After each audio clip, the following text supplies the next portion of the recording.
Praise to the lord.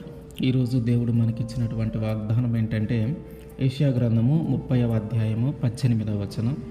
మీ యందు దయ చూపవలెనని యెహోవా ఆలస్యము చేయుచున్నాడు. ఆమేన్.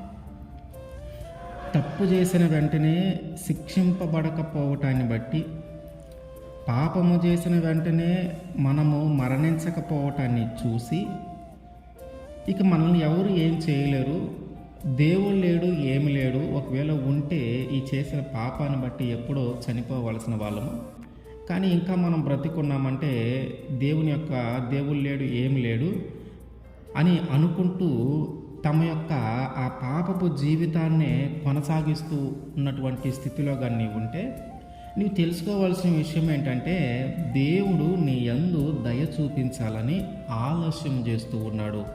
దేనికి ఆలస్యం అంటే నువ్వు చేసిన తప్పుకి శిక్ష, నువ్వు చేసిన పాపానికి మరణం, ఇవి త్వరగా రాకుండా నీ యందు దయ చూపించి నీ యందు కృప చూపించడానికి ఆయన ఇంకా ఆలస్యము చేస్తూ ఉన్నాడు. కనుక మనం ఇంకా బ్రతికున్నాం, నువ్వు ఇంకా బ్రతికున్నావు. కారణం ఏంటి? నువ్వు ఏం చేసినా, ఎంత పాపం చేసినా ఇంకా నువ్వు శిక్షింపబడలేదంటే, ఇంకా నువ్వు మరణానికి అప్పగించబడకుండా సజీవంగా ఉన్నావంటే కారణం ఏంటంటే నన్ను ఎవరు ఏం చేయలేరు అనుకోవటం కాదు. కారణం ఏంటంటే దేవుడు నీ యందు దయ చూపించాలని రావలసిన శిక్షను రానివ్వకుండా ఆలస్యం చేస్తూ ఉన్నాడు. ఎందుకంటే ఒక దుర్మార్గుడు తన దుర్మార్గతలోనే ఉండి మరణించటం ఆయనకి ఇష్టం లేదు. ఒక పాపి ఆ పాపపు జీవితంలో ఉండే మరణించటం ఆయనకి ఇష్టం లేదు. తప్పు చేసేటటువంటి వ్యక్తి ఆ తప్పులు చేస్తూనే మరణించటం ఆయనకి ఇష్టం లేదు. దుర్మార్గుడు తన దుర్మార్గతను వదిలిపెట్టి తన మనస్సును మార్చుకొని మంచి మార్గంలో నడవటానికి ఆయన ఒక అవకాశం ఇస్తూ ఉన్నాడు మనకి.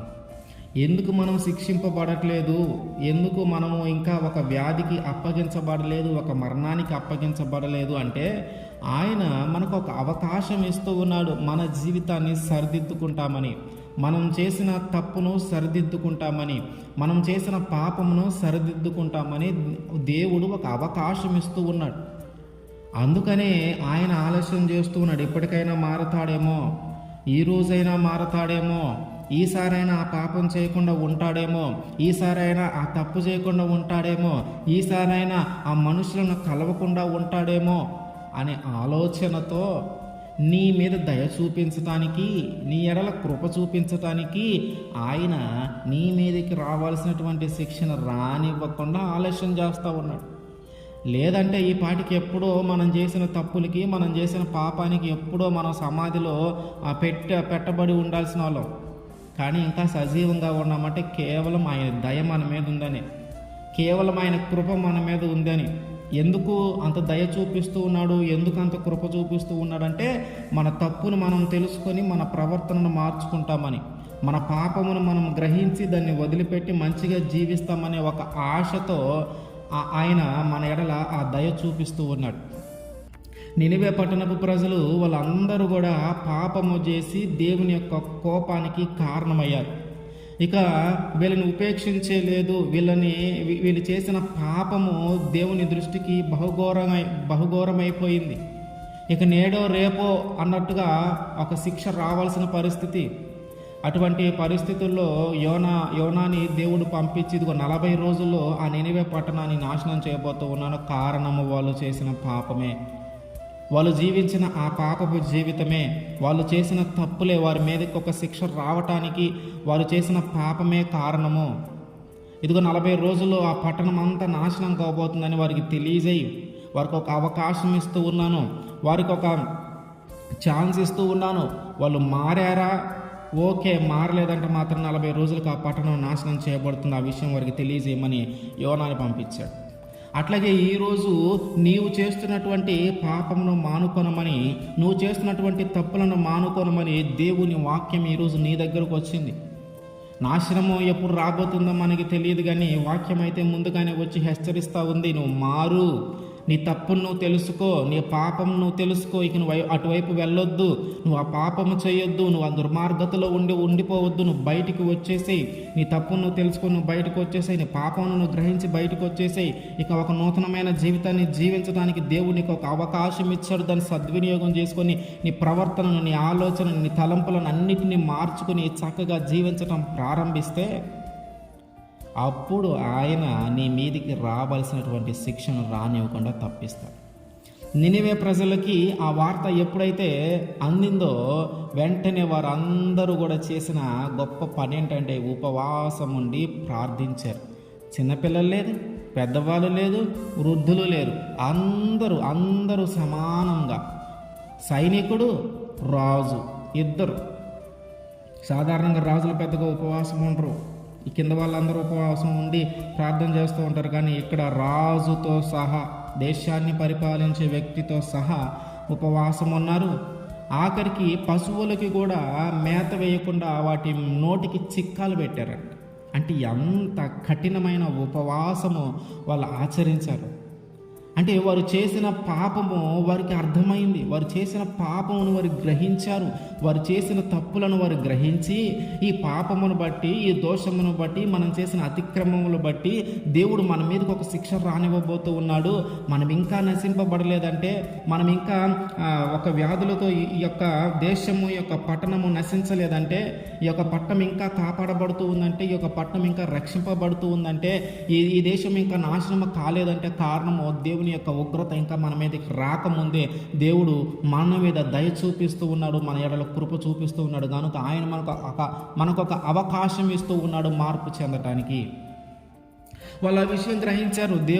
దేవుని యొక్క హెచ్చరికను వారు ఆ హెచ్చరికకు వారు లోబడ్డారు.